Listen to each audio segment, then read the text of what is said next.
d'une adhésion, d'une appartenance ou d'une appartenance supposée, voire assignée, quand on demande aux gens quelle est leur religion, qui ferait une différence des droits. Et le troisième point, c'est l'universalisme. C'est-à-dire que, par conséquent, puisqu'il y a égalité de droits, la puissance publique doit défendre des droits universels, des droits communs à tous. C'est sur ce pilier que repose l'idée de laïcité. C'est donc bien une manière d'organiser les rapports de citoyenneté à l'État, et ce n'est ni une croyance, ni un dogme, ni un fanatisme, comme on pourrait le faire croire parfois, et en tout cas, ce n'est pas l'athéisme.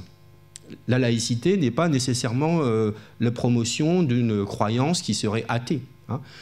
Il y a ceux qui croient à l'existence de Dieu, d'un Dieu, de plusieurs dieux, d'autres puissances spirituelles. Il y a les agnostiques, ceux qui estiment en leur fond qu'on est incapable de décider si les dieux existent, si on doit leur rendre un culte, etc., etc. Et puis il y a les athées. Les athées, ils affirment que Dieu est une invention humaine et que là, c'est une croyance et on n'a pas à croire à un Dieu. Mais la laïcité permet à chacun de croire ce qu'il veut ou de ne pas croire, dans le cas des agnostiques qui affirment qu'on ne peut pas croire. Dans la Constitution, l'article 1er rappelle le cadre de la République française. Une république indivisible, laïque, c'est le deuxième terme, ça vient très vite, démocratique et sociale. Voilà, c'est ça l'article 1er de la Constitution, et qui donc assure l'égalité de tous sur le territoire. Et donc, il ne serait pas laïque tout pays, et on verra tout à l'heure quand on parlera de l'Europe, qui assigne des droits particuliers ou des droits préférentiels à telle ou telle croyance.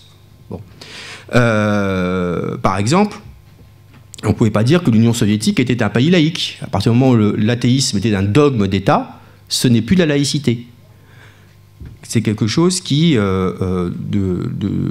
permet après de clarifier les choses. C'est l'État ne reconnaît ni ne subventionne aucun culte. C'est-à-dire que l'État n'a pas à reconnaître un culte particulier.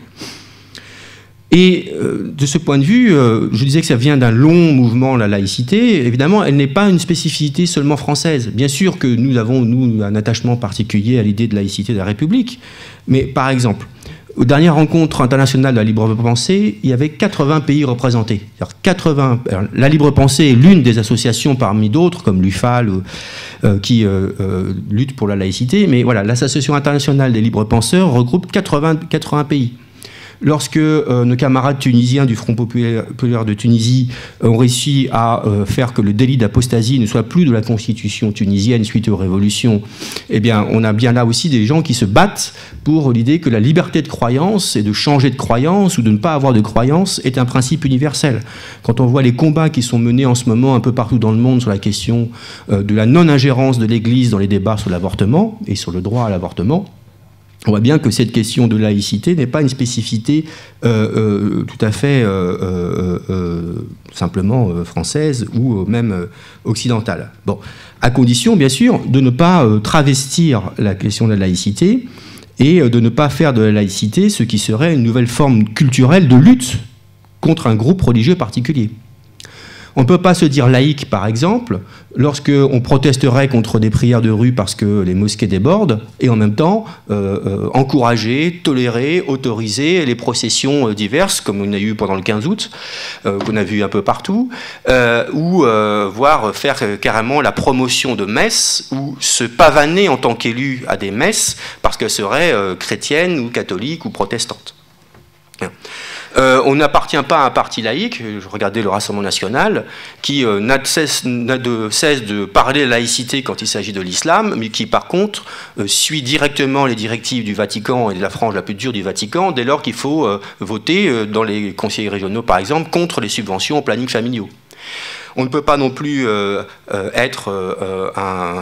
défendre la laïcité quand on est ministre de l'Intérieur, ancien édile de Lyon, et qu'on va chaque année, y compris l'an dernier, alors qu'il n'était plus maire et qu'il aurait peut-être dû s'occuper plutôt d'événements climatiques en tant que ministre de l'Intérieur, au serment des échevins, où en gros le maire vient prêter allégeance au cardinal Barbarin, de bien nommé.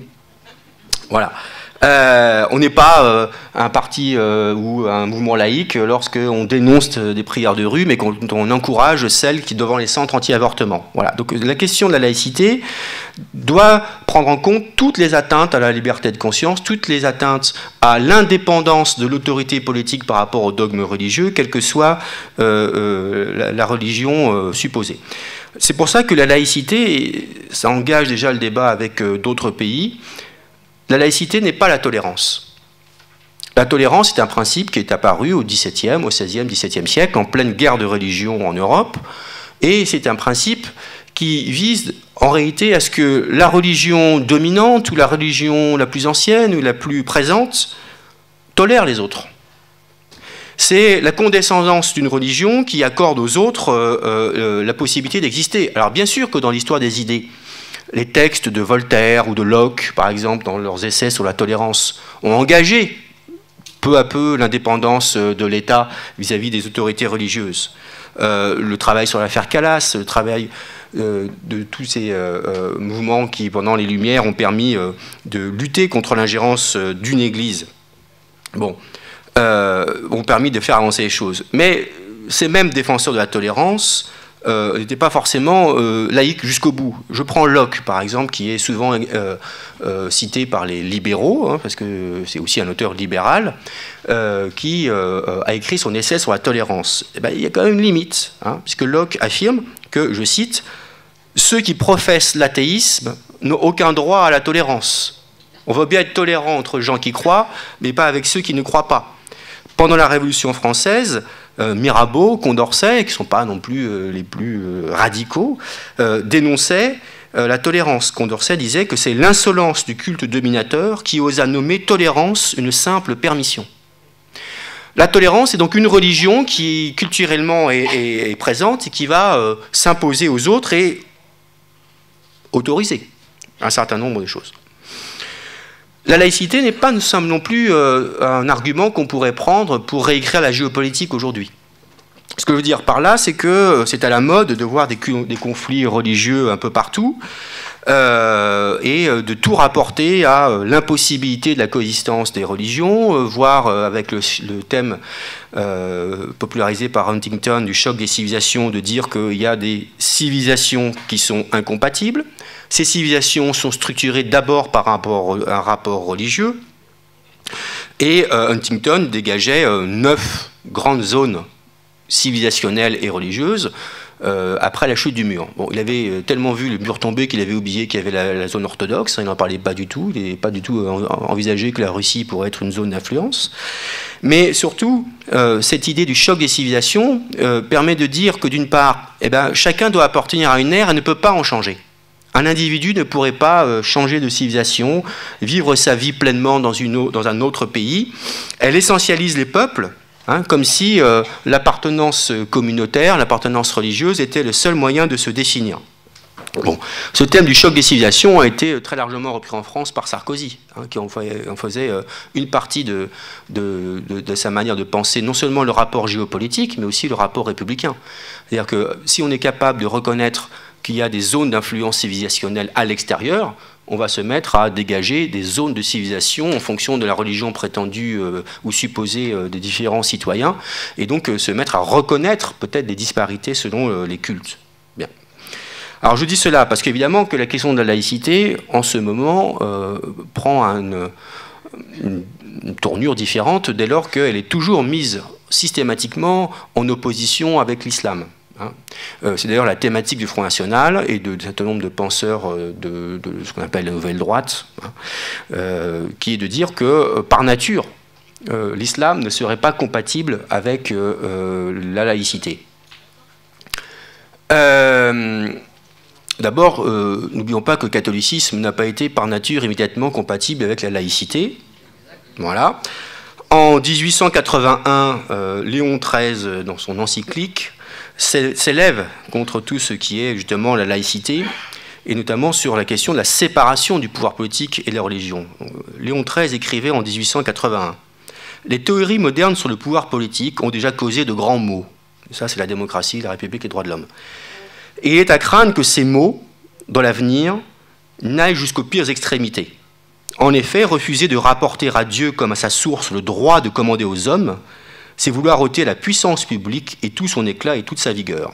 En la laissant dépendre de la volonté du peuple, on commet d'abord une erreur de principe et en outre, on ne donne à l'autorité qu'un fondement fragile et sans consistance. C'est-à-dire que l'Église catholique, à l'époque, n'a pas accepté très volontairement qu'elle retourne dans sa zone d'influence normale, qui est la conscience privée. Elle s'est fortement battue. Bon. Donc, quand on entend aujourd'hui un certain nombre de discours qui essentialisent l'islam, qui ont l'air de dire que par nature, pour des raisons, je dirais, d'analyse théologique d'école, quand je dis d'école, de cours d'école peut-être même, ferait que l'islam serait totalement incompatible avec toute vision laïque, profane, c'est se tromper et c'est commettre une erreur. D'abord, c'est se commettre une erreur grave, parce que c'est reconnaître aux plus radicaux des musulmans, qui prétendent cela, que c'est la vérité de l'islam. Or, l'islam est une religion, et comme toute religion, elle a des disparités, elle a une histoire, elle a des évolutions.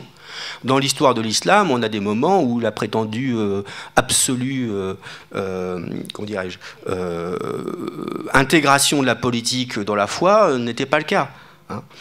Dans la première période de l'âge classique, vous voyez un certain nombre de califes ou de dirigeants musulmans qui parfaitement intègrent leur autonomie politique par rapport à l'ordre religieux.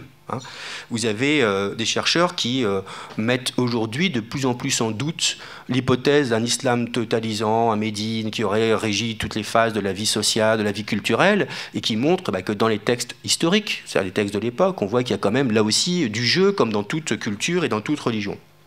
Évidemment que dans la civilisation arabo-musulmane, il y a des débats actuels sur la place de la liberté de conscience, sur la place de l'autonomie du politique, et je renvoie à ce que je disais tout à l'heure, au combat que mènent nos camarades en Tunisie, où effectivement la question dans un pays de tradition musulmane, laisser la place à une autre conception de l'islam, c'est un enjeu. Et donc ne donnons pas droit à ceux qui disent que l'islam est monolithique et qu'il serait déjà le lieu d'une impossibilité de toute relation laïque d'exister.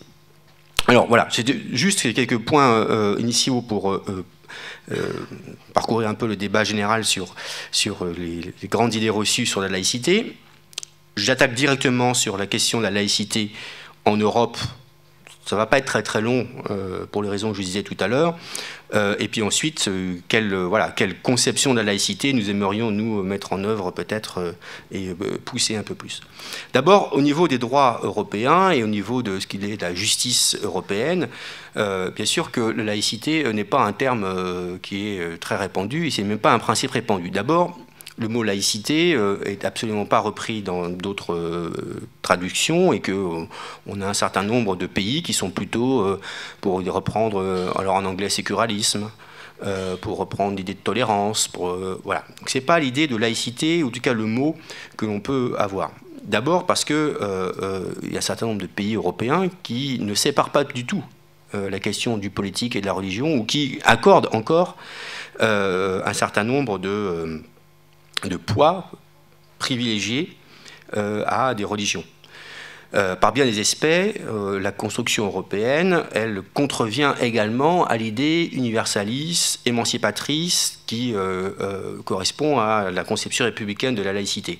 Bon, c'est pas un hasard si la polémique qui a été lancée autour du drapeau européen dans l'hémicycle, qui reprend des couleurs et les symboles du rite marial, existe. C'est-à-dire que dans les fondateurs de l'Europe et dans l'esprit de l'Europe, il y a un grand poids des démocrates chrétiens.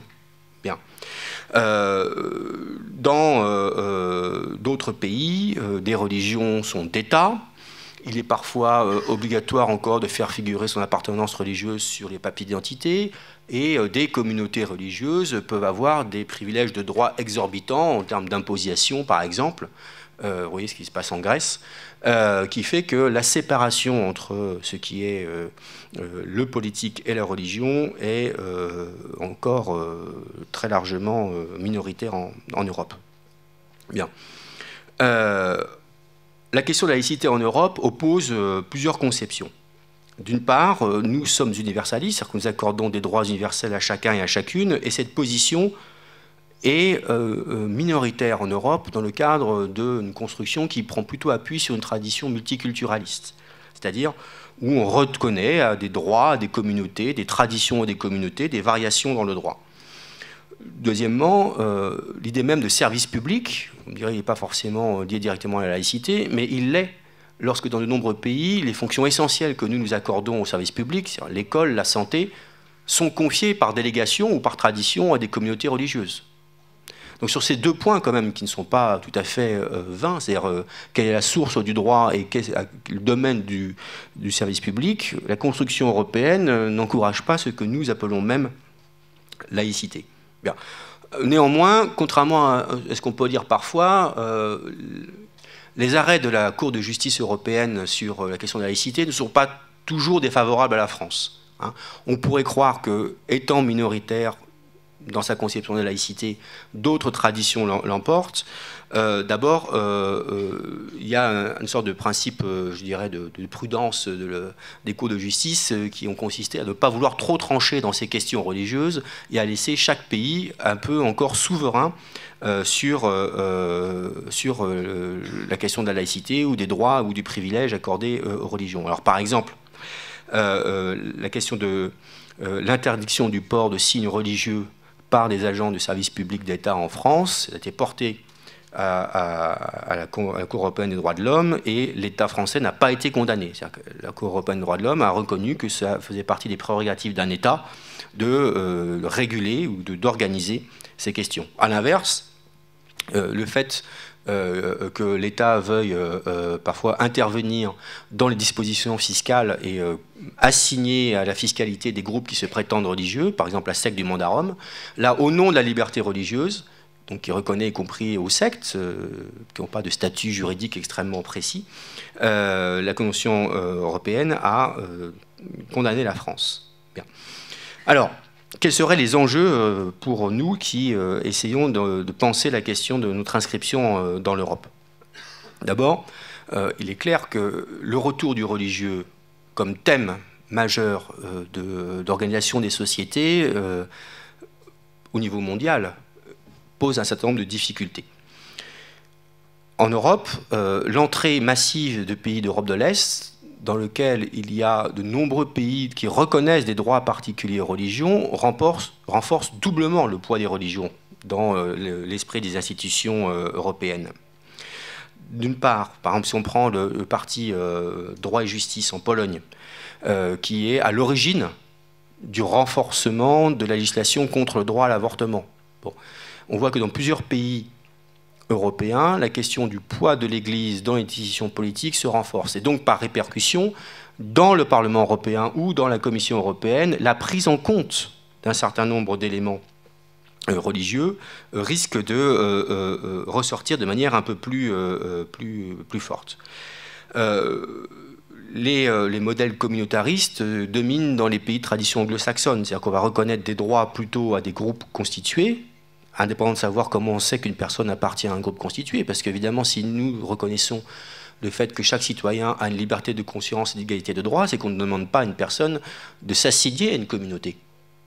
On est, et on a la croyance qu'on veut, mais on n'est pas obligé de se reconnaître comme appartenant à une communauté avec des droits particuliers. Alors, je crois que les thèmes que nous devrions défendre dans le cadre d'une campagne européenne, par exemple, doivent faire passer la laïcité française d'abord comme peut-être une prérogative française, mais que donc ne pas être soumise à toutes sortes d'atteintes qui serait une manière de faire de la laïcité un principe de discrimination.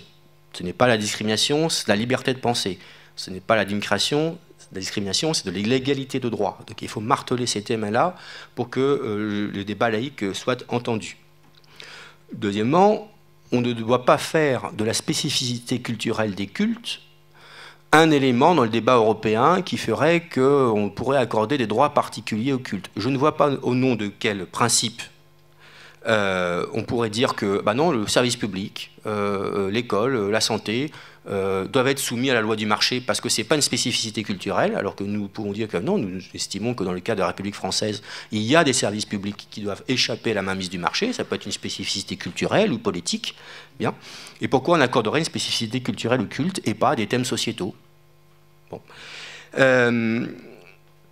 on doit également faire en sorte qu'on empêche l'entrée trop régulière de représentants de culte dans les institutions européennes.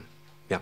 D'abord, évidemment, il faudrait protester à chaque fois que le Parlement reçoit, ès qualité, un représentant du culte. Le Parlement européen n'a pas écouté la bonne parole, qu'elle soit du pape ou du Dalai Lama, puisque ce sont deux exemples récents.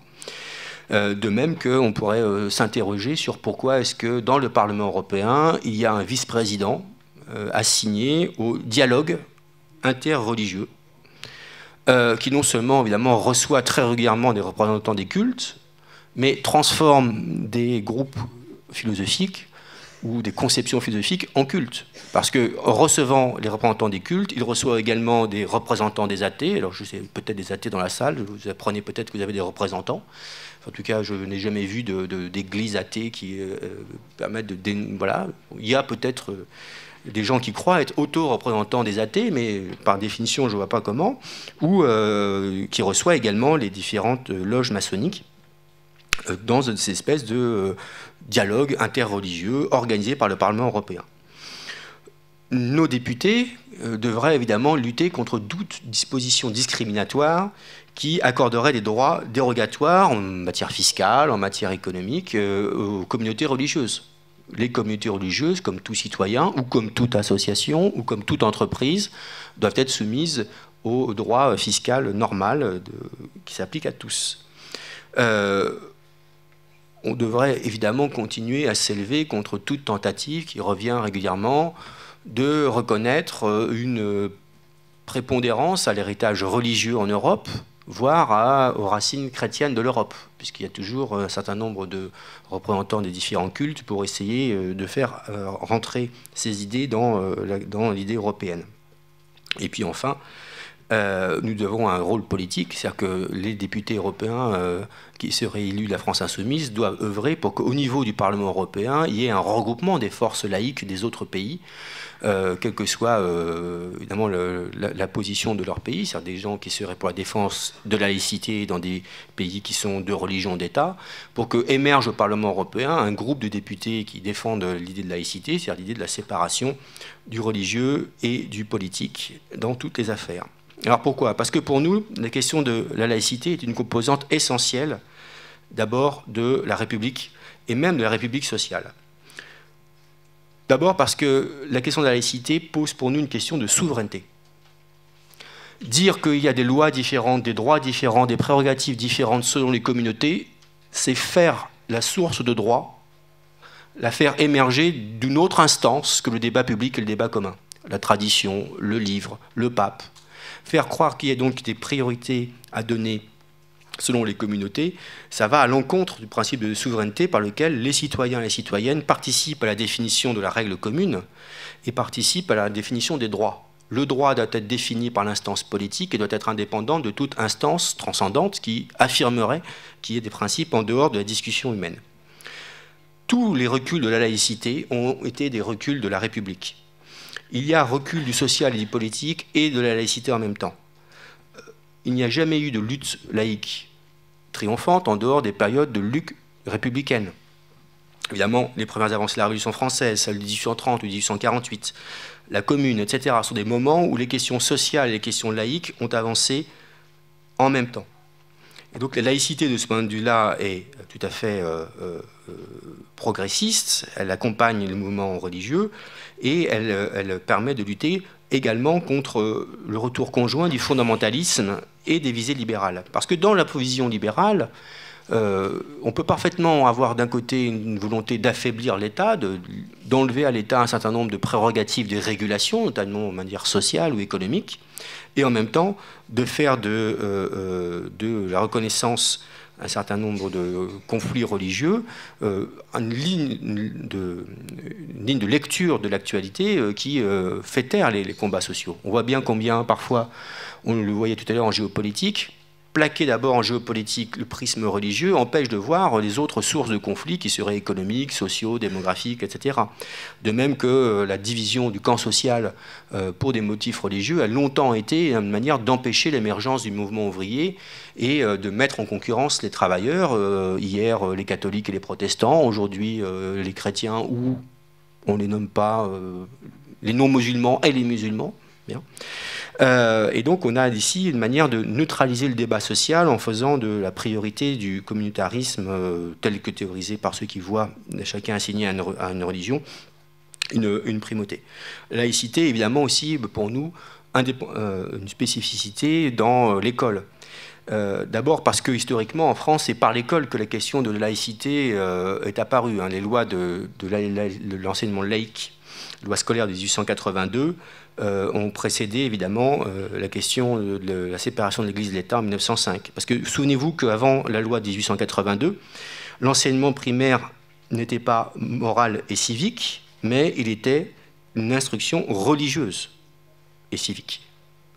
L'État assurait l'enseignement religieux. Laïcité à l'école a permis à chaque élève d'être pris non pas selon ses origines présupposées, mais d'avoir un droit égal à l'accès au savoir et de construire sa propre autonomie de pensée, indépendamment de toute influence religieuse. La laïcité à l'école n'est pas une mince affaire. D'abord parce qu'en France, laïcité à l'école n'est pas encore totalement aboutie, ne serait-ce que si on regarde matériellement ce qu'il en est des sommes consacrées à l'enseignement privé. Alors selon les estimations, selon ce qu'on intègre dans les calculs, chaque année, la puissance publique, l'État, les collectivités territoriales, donne à l'enseignement privé entre 7 et 10 milliards d'euros pour le fonctionnement, pour le paiement des professeurs des lycées sous contrat, etc. etc. 80% de ces fonds vont à l'enseignement catholique. Donc, on parle souvent, encore aujourd'hui, à chaque fois qu'il y a volonté d'ouvrir une école, un lycée qui serait plutôt de confession musulmane, et beaucoup posent des hauts cris, mais 80% des sommes actuellement sont versées à l'enseignement catholique, y compris avec des détournements évidents, clairs. Par exemple, n'importe quel directeur d'un lycée privé catholique sait que s'il ouvre une section d'enseignement technologique, il peut avoir des subventions d'investissement auxquelles il n'a pas le droit pour l'enseignement général, mais personne ne va regarder ensuite si les sommes ont été mises dans les classes d'enseignement généraux, dans les classes d'enseignement technologique. Hein, c'est une manière assez simple de détourner les choses. Bon.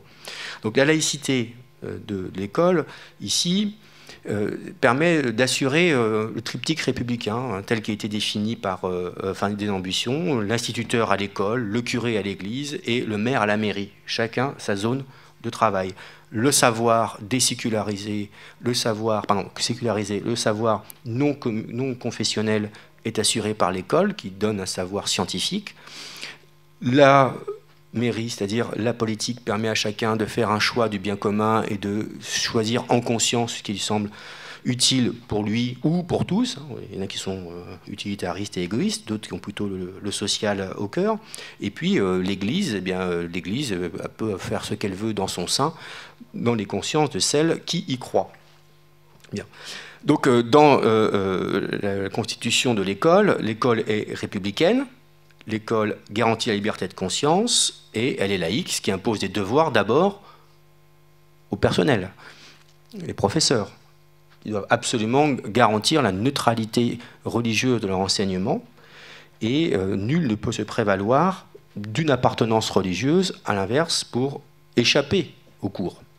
Bon. Alors évidemment, pour nous, la question de la laïcité à l'école n'est pas encore totalement terminée, et ne serait-ce que nous avons encore des concordats, et des dispositions religieuses de concordat, qui fait que la question de la laïcité de l'enseignement n'est pas totale encore sur le territoire français, et que ça suppose pour nous d'agir pour une extension du principe de laïcité.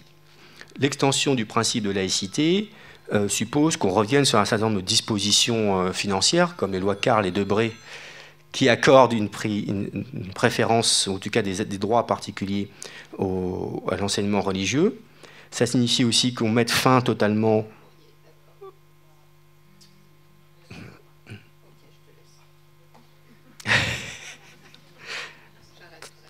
Le facteur n'est pas passé. Bien. Donc ça veut dire également que la question pour nous doit être de la suppression de toutes les dispositions religieuses du concordat en France. On doit aussi évidemment mettre fin à un certain nombre de subventions détournées du culte, comme celle que je donnais tout à l'heure, pour que la laïcité soit promue et arrive à terme. On a un certain nombre d'actions concrètes partout où nous avons des représentants, c'est-à-dire dans les collectivités territoriales, au Parlement national et, nous l'espérons, au Parlement européen. On doit dénoncer, évidemment, la manière dont on continue à ériger le dialogue religieux comme un succédané d'un dialogue social. Nous avons besoin de dialogue social, nous avons besoin de dialogue politique. Nous n'avons pas forcément besoin de dialogue interreligieux, ne serait-ce parce que c'est croire que chaque religion aurait la main mise sur les consciences de celles et ceux qui y appartiennent ou qu'on croit y appartenir. On doit s'ériger contre toute tentative de privilégier les cultes au nom de la culture. Évidemment qu'une manière de détourner la loi de séparation des églises et de l'État, c'est de financer des organismes qui ne se disent plus cultuels, mais culturels. Alors, tous les cultes, ils trouvent une manière de se faire financer des choses. Par exemple, le culte bouddhique, ce qui n'est quand même pas le plus massif en France, vous avez des pagodes qui sont des lieux culturels, mais qui peuvent recevoir donc des fonds publics au titre de la culture, mais dans lesquels il y a des cultes. Et vous voyez bien, évidemment, que la question se pose pour tout autre culte. On est évidemment contre un certain nombre de préconisations qui voudraient revenir sur la loi de 1905 et réouvrir la possibilité de financer l'ouverture de lieux de culte. Alors l'argument aujourd'hui est un peu, évidemment, je vais dire jésuite, en tout cas sophiste, puisqu'il consiste à dire, regardez, le culte musulman n'a pas les lieux de culte qui permettent le culte de se passer dans de bonnes conditions, y compris des conditions de sécurité pour les participants, si les lieux sont sur... il y a trop de monde. Voilà. Donc, parce qu'il existait des églises avant, on n'a pas eu besoin de subventionner la construction d'églises par l'État, mais il faudrait le faire pour le culte musulman. Mais évidemment, si on le fait pour le culte musulman, au nom de l'égalité, les autres cultes diront, nous aussi. De toute façon, nous ne nous trompons pas. C'est que c'est réouvrir le financement des lieux de culte de quelque religion que ce soit par la puissance publique. Or, quand je disais tout à l'heure que dans notre République, la laïcité est universelle, ça veut dire que les fonds publics doivent aller à l'école publique, par exemple, mais à tout ce qui est bien commun. Le bien particulier de tel ou tel culte ne doit pas concerner l'intervention de la puissance publique. On doit aussi, évidemment, avoir une position assez ferme contre, à l'inverse, ceux qui utilisent la laïcité contre des cultes et contre le culte musulman. Évidemment que dans l'histoire du racisme et dans l'histoire de ce qu'a été l'extrême droite, il y a des phases. Le racisme d'extrême droite avant-guerre est antisémite. Le racisme d'extrême droite après-guerre est raciste contre toutes les populations coloniales. Et puis, depuis la révolution néolibérale des années 80 et l'émergence qu'on appelait la nouvelle droite, le racisme a pris une nouvelle couleur. On ne peut plus justement dire que les gens sont différents parce qu'ils ont des couleurs de peau différentes. Donc on est passé d'une conception racialiste, biologique du racisme à une conception plus culturelle du racisme. Les cultures sont incompatibles, Samuel Huntington. Les religions sont incompatibles. Et donc évidemment que pour le Front National, il est parfaitement audible dans son camp qu'il continue à avoir un discours anti-arabe, comme on disait dans les années 70, alors que c'est un discours anti-musulman qu'il porte, au nom de l'impossibilité de l'islam, disent-ils, d'être compatible avec les valeurs de la République. Donc on doit évidemment s'ériger contre toute tentative d'utilisation de la laïcité à des finalités ou des visées qui seraient ce racisme anti-musulman déguisé. Voilà pourquoi, par exemple, la question du burkini n'est pas un problème de laïcité. On peut en penser ce qu'on veut du point de vue du droit de la femme, etc., mais ce n'est pas un problème de laïcité. Dans la laïcité, il n'est pas du tout interdit de se vêtir. Ce qui est interdit en France, en République, c'est d'aller tout nu. Ça, c'est interdit. On n'a pas le droit d'être tout nu dans la rue, ça c'est clair, sauf dans les lieux autorisés. Mais ce n'est pas au nom de la laïcité qu'il faut s'élever contre le burkini. Et le Front National, les élus de droite ont sauté pour une affaire qui était quand même assez minoritaire, souvenons-nous, mais ont voulu prendre la laïcité comme prétexte. Pas du tout. Donc il faut dénoncer à chaque fois que la laïcité est utilisée à visée raciste ou anti-musulmane. C'est un élément assez important. Même si il y a un débat dans le camp progressiste autour de la manière de qualifier les actes anti-musulmans. Le mot d'islamophobie est utilisé par un certain nombre d'associations antiracistes, mais aussi d'associations qui défendent les droits de ce qui pense être la communauté musulmane. Et le terme d'islamophobie a évidemment une difficulté, c'est qu'il transforme une atteinte à la personne ou une atteinte à la croyance des personnes, comme le racisme ou comme les actes qui sont contre les religions, à l'islamophobie, c'est-à-dire une interdiction qu'on pourrait presque avoir de dire quoi que ce soit sur une religion, l'islam en particulier. Donc voilà pourquoi dans tous les débats sur la question de la laïcité, dès lors qu'on parle d'islamophobie, il faut faire attention. Il y a des actes anti-musulmans, ils sont nombreux, ils ont même été en hausse ces dernières années. Ça, on peut le dénoncer sans aucun problème. Mais faire de l'atteinte à l'islam, de l'islamophobie, quelque chose qui serait toujours à portée, risque parfois de nous faire glisser sur un certain nombre de revendications propres à un culte, qui peut les avoir, mais qui ne peuvent pas être reconnues, comme par exemple l'interdiction du blasphème. Le délit de blasphème a été aboli en France, c'est très récent, puisqu'il a enfin été retiré de disposition du Concordat, mais le blasphème n'est pas un délit. On peut parfaitement dire ce que l'on veut de n'importe quelle religion. Le catholicisme, l'islam, le bouddhisme. N'oubliez pas que quand même le bouddhisme n'est pas toujours cette religion de paix et de tolérance que l'on croit. Si vous regardez la tendance Sogekai du bouddhisme, qui appelle à brûler les musulmans au Pakistan, bon, voilà, c'est pas forcément ce qu'il y a de plus tolérant non plus. C'est tout à fait une religion dans laquelle on peut dire qu'on peut avoir un débat sur les religions, on peut dire des choses sur les religions si on a une liberté de croyance. Voilà. Et bien souvent, vouloir faire simplement la reconnaissance de droits particuliers à des cultes, par exemple l'interdiction de dire du mal de la religion ou reconnaître des droits particuliers aux cultes, eh ben, c'est tout le débat de principe que nous aurons entre ceux qui sont pour l'égalité de droit et le droit à la différence. Dire qu'il y a un droit à la différence peut participer d'une certaine reconnaissance, d'une tolérance, etc., etc. Mais ça ne veut pas dire qu'il y a une différence de droit. Parce que se battre pour le droit à la différence, ce n'est pas se battre sur le terrain social. On peut parfaitement reconnaître des droits différents des communautés et se désintéresser totalement, ensuite, de l'égalité au sein des personnes, au sein de ces communautés. Donc la question de la reconnaissance de droits différents selon la diversité des communautés pose la difficulté qu'au bout d'un moment, on ne peut pas avoir une reconnaissance de l'égalité des droits. Voilà, j'ai parlé 3 quarts d'heure. C'est ce qu'on m'avait demandé. Mais nous avons le temps de débattre. Je suis allé un peu rapidement, hein, je vois. Voilà. Voilà, donc je propose qu'on ouvre une phase de débat. Voilà, après ces 45 minutes d'intervention. Alors, je vais prendre 2 ou 3 interventions. Donc, il y en a une ici. Voilà, on va faire 1, 2, 3, 4 pour commencer. Puis après, les autres, vous relèverez la main. Ah oui, il y a un micro, évidemment.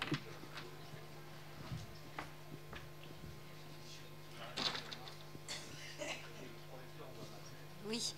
Alors, moi, je voudrais, par rapport à la loi de 1905, que vous avez très bien expliqué, donc, effectivement, c'était une très grande avancée voilà, pour organiser la société.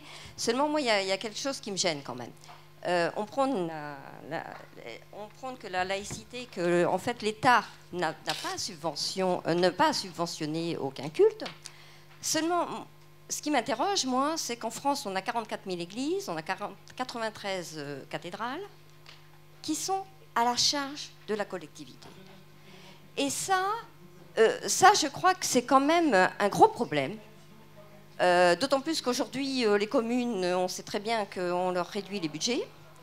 Que les maires, en fait, vous avez dit, voilà, c'est normalement le maire à la mairie. Seulement, le maire à la mairie, il n'a pas les mains libres. Parce que s'il a... il n'a pas le choix, parce que il a une église, systématiquement, si ce n'est pas 2, à entretenir, puisqu'il y en a 44 000 en France. Donc, il faut remplacer la toiture, il faut faire les travaux. Et il y a eu des milliards et des milliards d'argent public qui sont mis dans les églises, parce que certes, elles ont été construites, mais depuis, elles sont largement rénovées, hein, et drôlement fignolées. Parce que, en plus, les matériaux qu'ils mettent dans les églises, ce ne sont pas les matériaux qui sont utilisés pour aller faire des collèges en récupération de je ne sais quoi, etc. Donc, je trouve que là, pour moi, je n'ai pas l'impression d'être dans un pays véritablement laïque. Je trouve qu'il y a un mensonge Et ce droit que vous dites, la reconnaissance de l'égalité des droits, non, il n'existe pas en France. Et je suis quand même... ça m'interroge, parce que moi, je me dis que si nous, on n'est pas capable de remettre ça en question, effectivement, on a le même langage que le FN. Parce que les FN, ils disent qu'ils ne veulent pas payer pour faire des mosquées. Mais eux, ils acceptent très bien l'idée que chacun doit contribuer à payer son obol pour réparer les églises et de faire des lieux vraiment très beaux, magnifiques. Enfin bon, et moi ça me rend mal parce que je me dis que sur les 42 ans que j'ai travaillé, il y a peut-être 2 années que j'ai payé des églises pour la rénovation des églises. Et ça voilà. Alors j'aimerais que la France insoumise qu'on ait un peu une réflexion là-dessus. On fait circuler le micro. Je veux qu'il avait la main ici, là, puis là, puis là, puis ensuite. Je prends 4 interventions pour que le débat commence, et puis après, je réponds. Voilà, je pars. C'est un débat. Monsieur, là, voilà. Si vous pouvez juste dire éventuellement d'où vous venez, comme région, qu'on ait idée un petit peu des régions. Oui, monsieur, je suis de Paris, je suis un ancien... Plus fort. Allô? Voilà, oui. c'est mieux, là. Il faut le coller sur le menton, comme ça, D'accord, ça marche bien. d'accord. Donc, je viens de Paris, je suis de formation historien, et ce que je voudrais vous faire observer...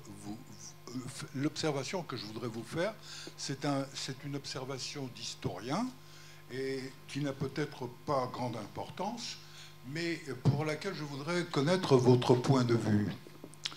Alors, c'est la question de la laïcité dans l'Empire romain. Dans l'Empire romain, le pouvoir religieux et le pouvoir le pouvoir politique n'étaient pas séparés, puisqu'il y avait même le culte impérial. Mais alors, bon, vous allez me dire, vous remontez dans l'Antiquité, tout ça, et ça ne nous concerne plus. Mais en fait, je vous pose quand même la question pour avoir votre opinion là-dessus, parce que nous avons quand même un droit qui est issu du droit romain. Alors donc, moi, ma question n'a aucune position politique, si vous voulez. C'est une simple question d'historien, comme ça. Qu'est-ce que vous en pensez de ça? Oui, je fais un paquet. Bonjour, je viens de Rouen. Tout d'abord, une petite réaction par rapport aux 2 précédentes interventions, la première étant assez véhémente. À partir du moment où on pose un nouveau principe, la laïcité à un moment donné est un principe nouveau, on fait des lois, et des lois dont on pense qu'on va pouvoir les améliorer petit à petit, on fait en fonction du moment. Ce qui s'est passé, et ce qui se passe généralement, c'est qu'ensuite ces lois sont gérées par des gens qui leur sont hostiles, et le droit ne progresse pas, au contraire, il régresse. Et c'est à ça qu'on assiste. Voilà. En fait, c'est... Comment... Je perds un peu le fil de ma question d'origine, mais c'était un petit peu dans cette idée-là, comment redonner à la laïcité... Ah oui, c'était en fait, on est dans un principe où on discute de la laïcité face aux religions. Mais la laïcité, c'est pas forcément que face aux religions. Tu le disais tout à fait par rapport à l'Union soviétique, où la religion, c'était le communisme. Et pourquoi pas une déviance où on est membre du parti de gauche et qu'on en fait une religion aussi, etc. C'est le danger que courent tous les mouvements qui ne sont pas dans leur intention politique de départ, mais dans la tête des gens qui s'activent là-dedans. Donc je voudrais poser ce terme de laïcité, mais pas seulement par rapport aux religions. Il y avait quelqu'un là, voilà, et puis on va prendre 2, puis 3, voilà. Les 3 là, puis après on fera tourner. Oui, moi je suis de Marseille, Vieux-Port. Donc je voudrais vous remercier pour votre exposé que j'ai trouvé tout à fait remarquable, très clair et très riche. Mais évidemment, ma remarque va porter sur quelque chose qui me pose question. C'est ce que vous avez dit sur l'islamophobie. Je ne suis pas d'accord avec vous, mais peut-être que j'ai tort, mais Pour moi, l'islamophobie serait la position qui consiste à ne rien accepter de l'islam. C'est-à-dire considérer que tout ce qui est dans l'islam est mauvais. Et voilà, il me semble qu'il existe des gens dans notre pays et ailleurs qui rejettent comme ça globalement toute manifestation musulmane. Voilà. Mais il me semble qu'on peut très bien accepter la religion musulmane comme étant une religion parmi d'autres et en critiquer certains aspects. Et ça, pour moi, c'est pas de l'islamophobie. Voilà. Et puis une dernière, parce que du coup, c'est l'heure, et après... Ouais. Du coup, je vais en profiter aussi pour rebondir sur un peu les interventions. Du coup, je suis Majdi, donc je viens de Nice et je fais mes études à Lyon, donc je sais pas quelle ville donner, du coup je donne les deux. Du coup, pour rebondir déjà sur la dernière intervention, sur la question de l'islamophobie, moi je suis pas forcément d'accord, je pense pas que l'islamophobie c'est rejeter tout ce qu'il y a dans l'islam. Par exemple, pour moi, lorsqu'on a tous les 2 mois une polémique sur le port du voile d'une femme qui est majeure et vaccinée, et qui du coup n'a rien à demander à quiconque, pour moi c'est islamophobe. Donc même si en soi, on peut bien sûr critiquer le port du voile, on peut faire des trucs comme ça, mais lorsque ça devient de l'harcèlement sur une religion en particulier, pour moi, en tout cas, je pense que on peut dire que c'est islamophobe. Et pour étendre un peu la question de la première camarade qui avait parlé du financement des lieux de culte, que je voulais aussi poser en partie aussi, parce que moi je voulais aussi parler des dates aussi qu'on a dans les calendriers. Les jours fériés, aujourd'hui, ils sont chrétiens, ils ne sont pas républicains, à part peut-être la fête du travail et quelques dates. Et donc, quelle est la position de la France insoumise sur cette question-là? Parce que pour moi, lorsqu'on veut avoir un État complètement laïque, il faut aussi permettre à ce que l'on soit de toute religion, que l'on puisse du coup avoir un aménagement pour son travail, pour pouvoir aller fêter son lieu de culte, mais que l'ensemble de la France n'est pas forcément à le fêter avec nous, que ce soit pour Pâques, pour Noël ou pour n'importe quel jour férié qu'on a aujourd'hui. Voilà, merci. Une dernière, et puis on fait encore un... Il y aura une deuxième tournée après. Mais devant, la main tout à l'heure. Oui. Voilà. Puis après, je referai, vous inquiétez pas. On a encore le temps. Oui, alors moi j'ai une question très courte. Je voudrais savoir si vous pensez vraiment que c'est au nom de la religion que des États comme la Pologne reviennent vers des lois liberticides comme les anti-avortements. Est-ce vraiment au nom de la religion? Il y a de l'implicite dans la question. Alors, évidemment, les questions là étaient de diverses natures et différents plans. Il y a d'abord des questions de long terme, depuis la Rome antique. Mais je vais peut-être répondre par la Grèce antique, peut-être, pour la question, parce que ça permet peut-être de mieux replacer le débat de la question du théologico-politique, en réalité, c'est-à-dire du rapport entre religion et politique. Dans les antiquités gréco-romaines, alors évidemment, toutes les diversités sont les périodes historiques et sont les régimes des cités différentes, etc. On n'a pas évidemment de laïcité au sens strict, loin de là, et au contraire, on a une intégration du calendrier politique, de la légitimité politique dans l'ordre religieux. Dans la Grèce antique, le Basileus, qui est l'ancien nom du roi, il a à la fois des dispositions religieuses et politiques. Dans la Rome antique, César, avant de devenir le Jules que nous connaissons, à un moment donné, il a rempli des fonctions religieuses. C'est l'instance religieuse qui déterminait à quel moment avaient lieu les périodes électorales et de débat. C'est cette période où on disait qu'il y avait des dieux dans la cuisine. Je ne sais plus quel historien a utilisé cette expression, parce que Hestia, la déesse du foyer, il y avait des dieux partout. Et j'ai emmené des élèves, moi, en séjour culturel en Grèce, et je leur disais, vous avez un peu de chance, là. Vous allez voir passer Zeus, vous allez voir passer Héra, parce que c'est là qu'il passait. Et donc, évidemment, les dieux étaient partout dans l'esprit gréco-romain. Mais en même temps, ce qui se passe dans le monde gréco-romain, et qui est évidemment un long processus, c'est l'émergence d'une pensée qui, au départ, va faire de la pensée humaine l'origine de la morale, l'origine de la justice, l'origine de la politique. Et dans la Grèce antique, si on reprend les travaux de Jean-Pierre Vernant, par exemple, il montre très bien que vont de pair l'émergence d'une certaine conception de la philosophie, certaine conception de la raison, de la discussion, et de l'enjeu politique. À partir du moment où les Grecs inventent cette idée que la loi est discutée, que c'est plus la force brutale, ou que c'est plus l'autorité religieuse qui décide ce qui est le bien, mais que c'est discuté, et que l'enjeu du procès de Socrate, c'est aussi la question de savoir qui détermine la loi, qui détermine la culpabilité, qui détermine le droit. Bon, à partir du moment où nous admettons comme mode commun de la vie politique que c'est la discussion commune qui doit faire émerger la politique, évidemment que la séparation du religieux et du politique devient une importance capitale, puisque auparavant, la religion était la source des normes.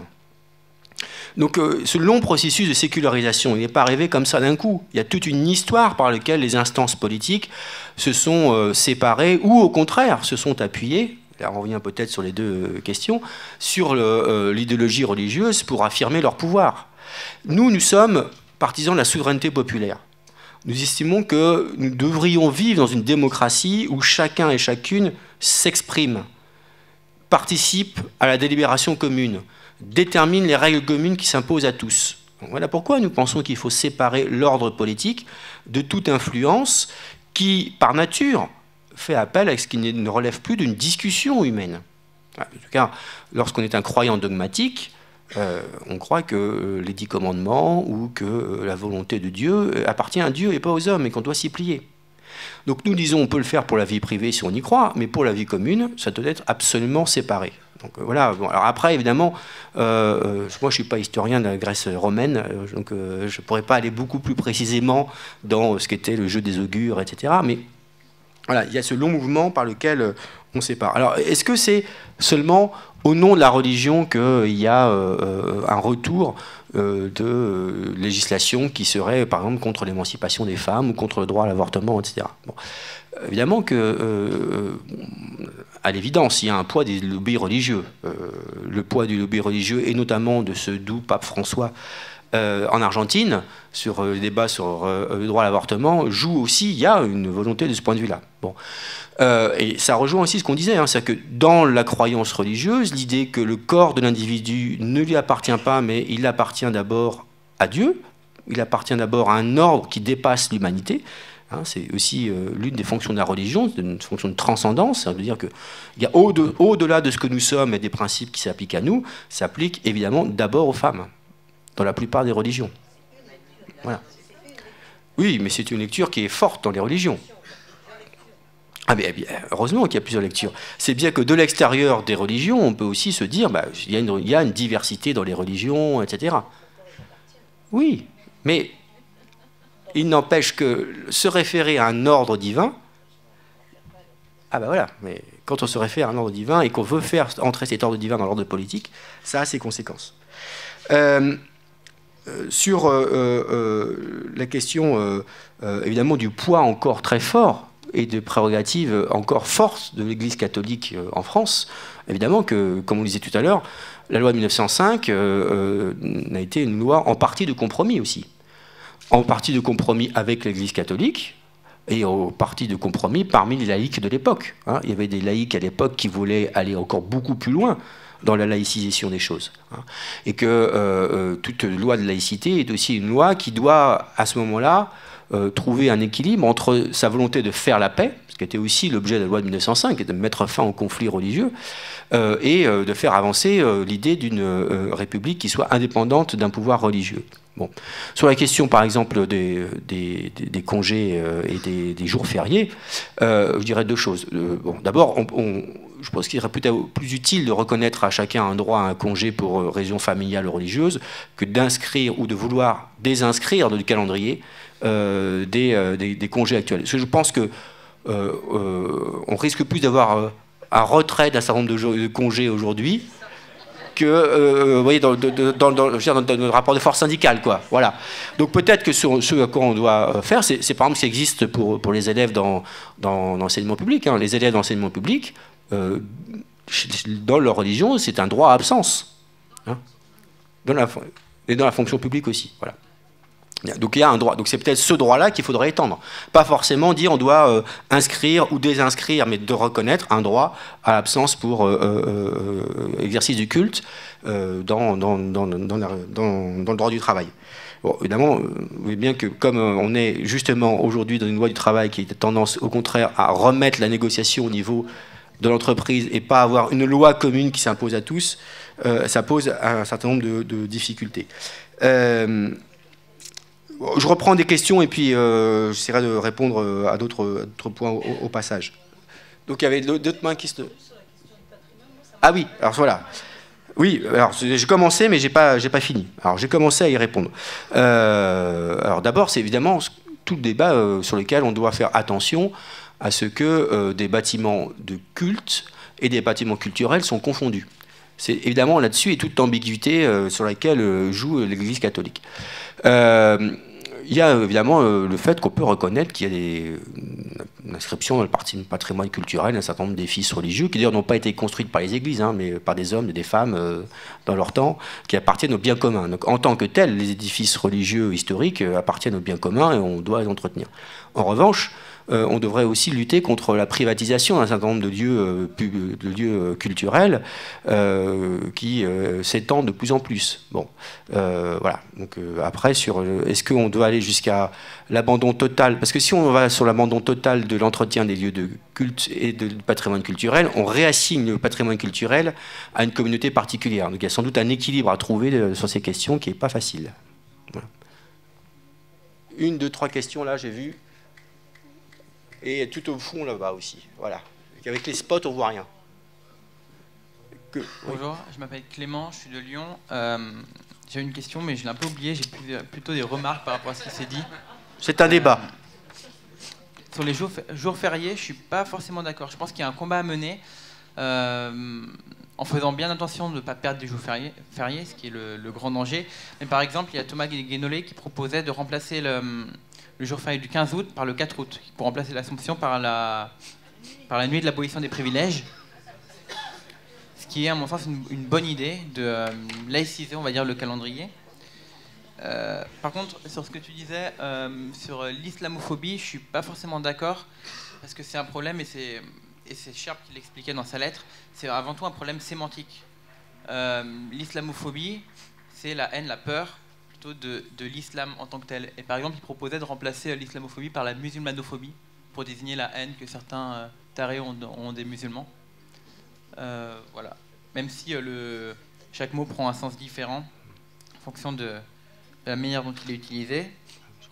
Ah oui, et j'avais vu sur le rapport à la laïcité par rapport aux idées comme celles partagées par le parti de gauche et les religions. Je suis pas d'accord, parce que dans le sens où c'est pas du tout les mêmes choses. Les idées engagées dans un combat politique ou par des groupes politiques, c'est des idées basées sur la raison, où il peut y avoir débat. Tandis que toutes les vérités qui sont... dans les religions, c'est des vérités révélées. On ne peut pas vraiment débattre sur un fond de la raison. Et je pense qu'on est tous d'accord pour dire que c'est la raison qui doit guider l'action publique. Et une dernière remarque. Oui, sur les églises, mais ça a été dit, c'est le rapport entre les églises comme lieu de culte et celles qui ont une valeur historique. Il me semble qu'il y a une liste qui est annexée à la loi de 1905 et qu'on pourrait peut-être revoir. Je sais plus. Je vais rebondir parce que tes questions et tes certitudes font prendre conscience que je n'ai pas bien répondu à des questions précédentes. Donc je vais juste avancer. D'abord sur... au-delà même de questions de lieux de culte, etc., on doit avoir une conception peut-être plus offensive de la laïcité et continuer à faire à ce que des services publics soient vraiment rendus publics. Et pour moi, un service public qui, pour l'instant, souffre d'une mainmise ou au contraire d'un délaissement par l'État, c'est la mort. C'est-à-dire que si vous n'appartenez pas à un culte, pour ceux qui ont connu ça, l'enterrement de personnes qui ne sont pas croyantes, ou l'inhumation, ou la crémation, c'est extrêmement difficile de le faire. Bien souvent, il n'y a pas de lieu pour ça, tout simplement vraiment consacré. Voilà. Vous avez un temple, vous avez une église, vous avez une mosquée, vous pouvez avoir une cérémonie, etc. Mais si la personne défunte est athée, ou agnostique, ou refuse une cérémonie religieuse, il n'est pas...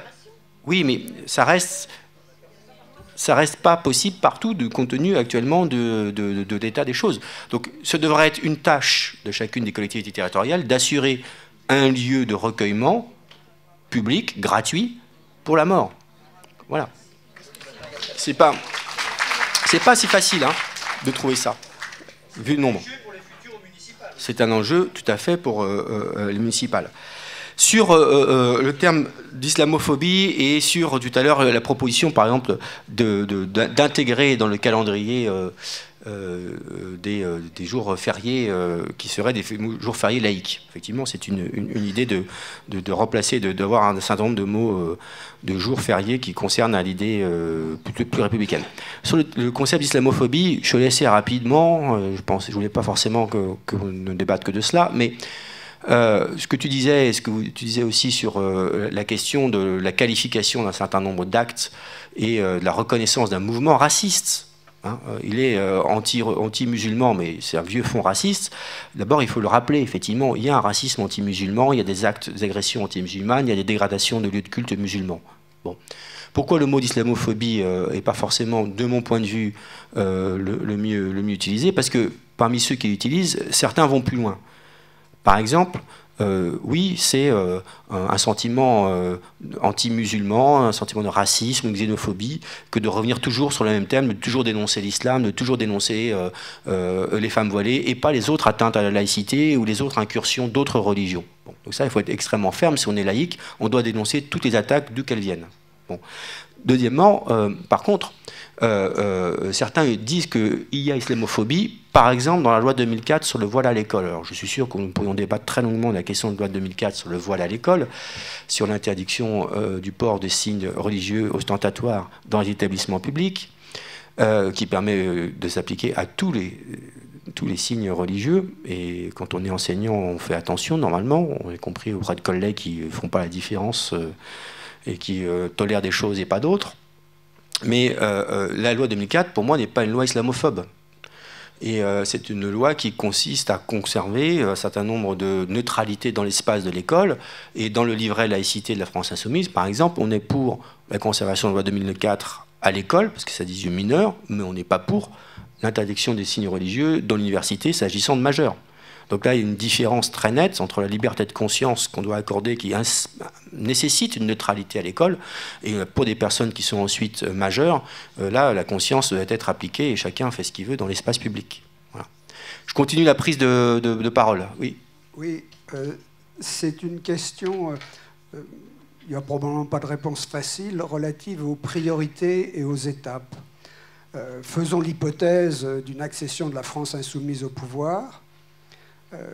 Comment voit-on la question du concordat en Alsace-Moselle et de l'école privée, sachant qu'on a des expériences historiques désastreuses? Je pense, pour revenir sur le détail de l'histoire, 1924, le cartel des gauches, après une chambre de droite qui avait multiplié les cadeaux à l'église, hein, pour faire simple. Mais la façon dont ça a été lancé, ça s'est passé, ça a été désastreux. Je renvoie, comme ça, il l'a réédité récemment, au bouquin de Serge Halimi, Quand la gauche essayait. Ou plus récemment, la loi Savary, si je me souviens bien, ça doit être 1984, qui a été aussi une expérience politique désastreuse. Donc ma question, c'est... quelle réflexion on peut se faire, en sachant que l'avenir est imprévisible, la conjoncture, etc., c'est tout à fait imprévisible, mais quelle réflexion on peut faire sur étapes et priorités à propos de ces questions? Je prends encore 2-3 questions, parce qu'après...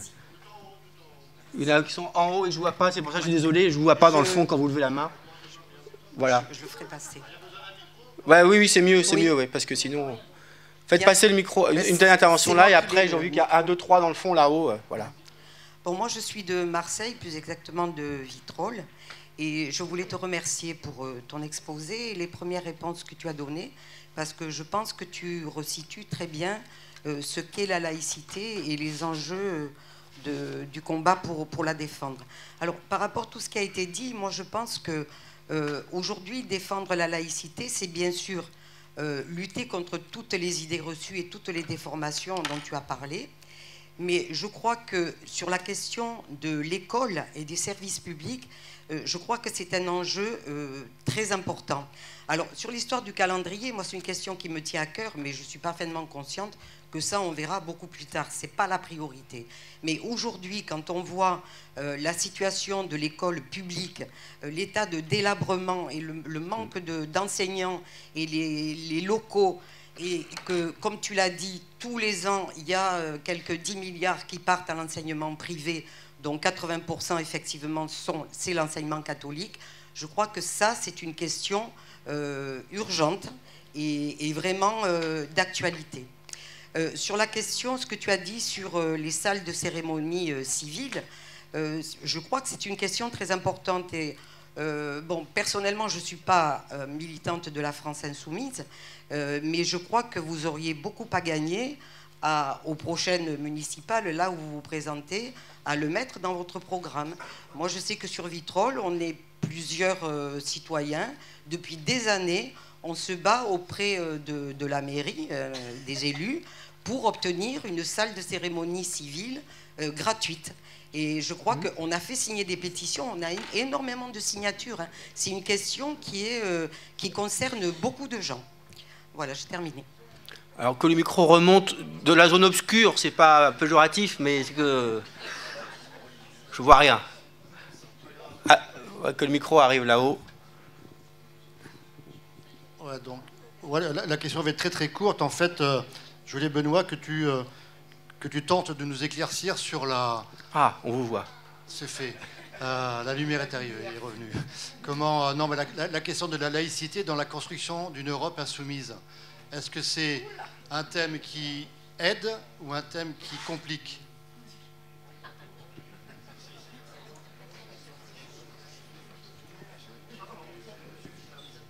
Je crois que j'étais bien avant. Voilà, c'est pas grave, vous avez parlé tous les trois, comme ça. Je voudrais revenir...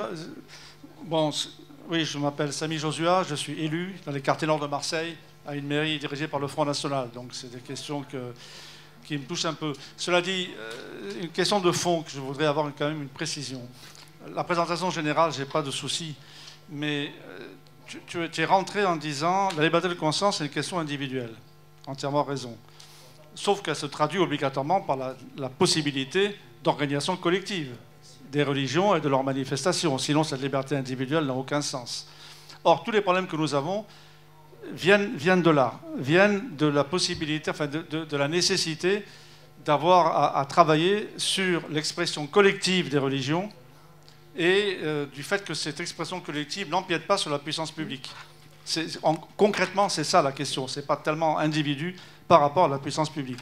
Par exemple, alors c'est toujours très difficile à expliquer, mais par exemple, quand nous avons des partis en France qui sont des partis religieux, le parti de Boutin s'appelle explicitement, oui, pas chrétien-démocrate, chrétien-démocrate. Est-ce qu'il faut l'interdire? Je pense que ta réponse sera non, mais je le demande. On ne peut pas interdire un parti qui se réclame explicitement d'une religion. Par contre, quand Boutin monte à la tribune de l'Assemblée nationale avec la Bible, là, elle a tort. Alors, parce que là, elle n'a pas le droit de faire intervenir la religion dans l'expression des choses. Tout ce que je veux indiquer là-dessus, c'est que je voudrais quelques précisions, parce qu'en fait, les difficultés réelles sont là-dessus, sur le fait que la laïcité, ce n'est pas une question de distinction privée-publique, c'est pas ça, ça n'a jamais été ça, c'est une distinction entre des institutions. L'institution religieuse n'a pas empiété sur l'institution publique. Oui, non, je voudrais juste, je sais que tu penses ça, enfin, j'espère que tu penses ça, c'est ce qui ressort de ce que tu as dit, mais ta définition initiale, insistant beaucoup sur l'aspect individuel, donc privé, pouvait laisser entendre qu'il y avait là-dessus un petit souci. Et deuxième chose, pour aller très très vite, sur l'islamophobie, il y a plein de discussions sur la question, mais on pourrait dire pareil sur l'antisémitisme. Le terme antisémite est une création des antisémites, pas des juifs. C'est la Ligue pour l'antisémitisme qui s'est créée en premier. Et parce que pourquoi? Ils ont fait quoi? Ils ont créé les sémites. Il n'y a aucun anthropologue qui va vous dire que les sémites existent. Ça n'existe pas. Bon, personne ne défend ça. C'est les racistes qui ont créé les soi-disant peuples sémites. Et donc l'antisémitisme.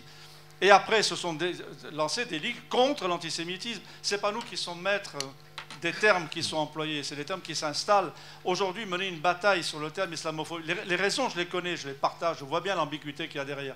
Mais c'est dans plein de textes internationaux désormais. Et il faut faire attention que cette bataille sur le terme islamophobie, qui a toutes ses justifications, ne puisse pas laisser place à l'idée que c'est la réalité même du phénomène que l'on sous-estime. C'est pas ce que tu as dit, absolument pas. Hein. Je suis entièrement d'accord avec tout ce qu'il a raconté.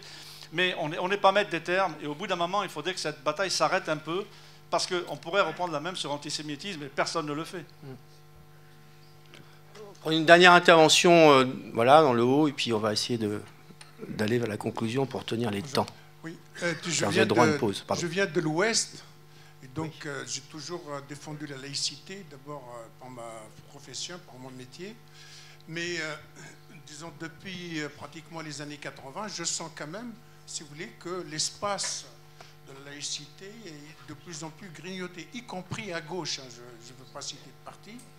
Aujourd'hui, un élu, pour augmenter ses chances, déjà dans notre région, je l'observe et je le vois, on a l'impression que, disons, ceux qui se présentent aux élections, ils ont tendance, si vous voulez, à la dernière, souvent pour gagner des voix, d'accepter un lobbying justement lié aux communautés. De plus en plus, ça commence à avoir de la réalité, ça. Or, justement, la notion de la laïcité tolérante, de plus en plus, justement, ces frontières sont un peu plus ou moins mal perçues. Quels sont les critères? Moi, je propose un critère, c'est la raison.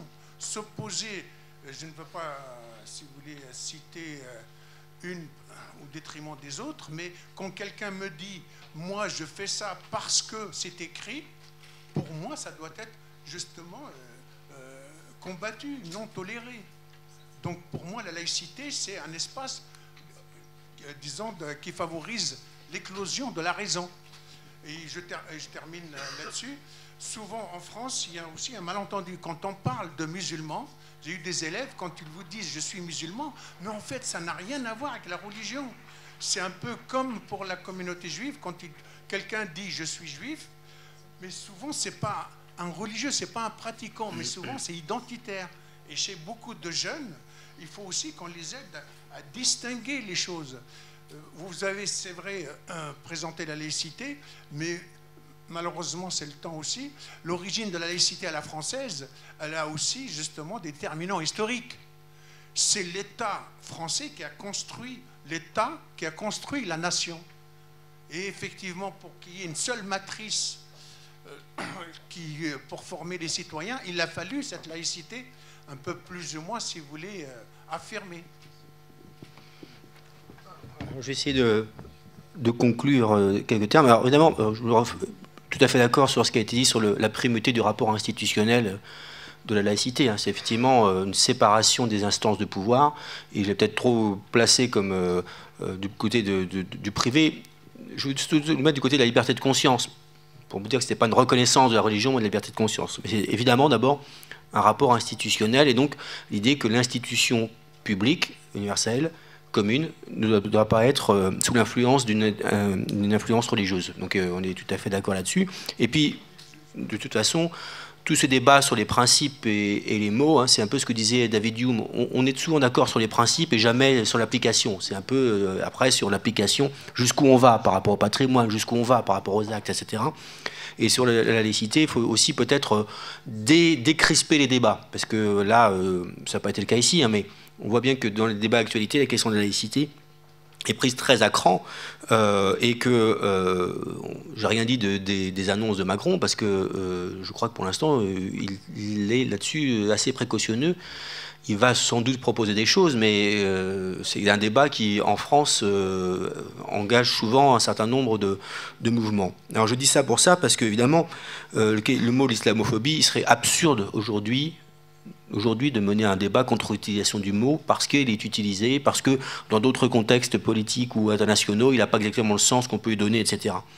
Mais là, je citerai cette fois-ci Spinoza, on s'est rarement entretué pour le sens d'un mot, mais plus souvent pour la portée d'un texte.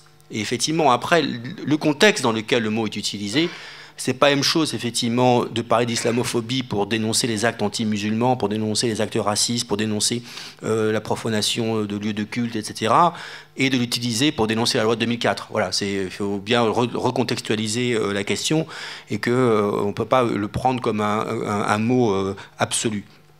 De même que la question de la laïcité, c'est évidemment la question de l'application, la priorité. Par quoi on commencerait?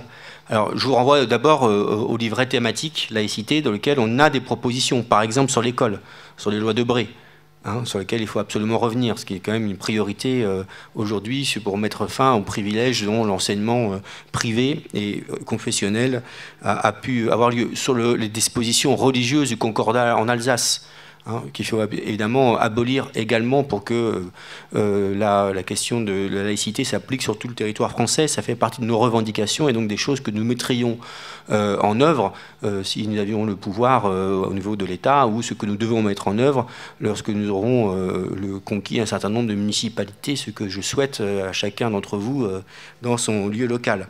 Et après, sur la question de l'Europe, je pense qu'on ne doit pas mettre la laïcité dans sa poche quand on va aux élections européennes. On n'a pas à rougir de ce principe. Après tout, si on jouait le jeu de l'Europe, reconnaissons que chaque pays peut essayer d'étendre aux autres des droits. Il y en a bien qui ont étendu massivement une conception du libéralisme économique. Je ne vois pas pourquoi on n'essaierait pas d'étendre massivement une conception de la laïcité aux autres pays européens. D'autant que si on l'explique, si on la sort des accusations dont elle fait preuve, c'est ce que on disait tout à l'heure, c'est que c'est un principe de liberté, de paix et un principe de démocratie. Voilà, donc une démocratie parce que ça permet d'assurer aux institutions une assise dans la discussion, dans le vote de tous, de chacun et de chacune. C'est un principe de paix parce que, évidemment, la laïcité doit permettre à ce que les gens se parlent indépendamment de l'origine supposée de leur religion. Et c'est un principe de liberté, à la fois de croyance et de non-croyance. Donc, liberté, démocratie et paix, ça me semble des valeurs assez européano-compatibles. En tout cas, c'est ce que moi m'intéresse dans l'Europe. Tout le reste, je suis prêt à le discuter.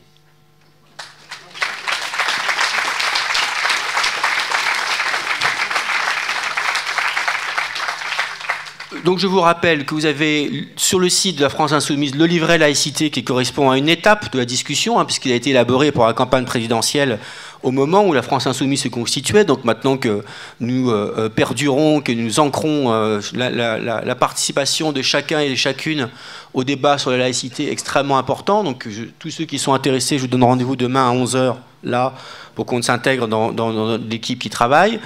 Et je vous renvoie également aux deux livres que j'ai cités à la librairie, le livre de Pascal Néouanic sur le petit manuel de laïcité et usage citoyen, et celui de François Coq et Bernard Tepper, La laïcité pour 2017.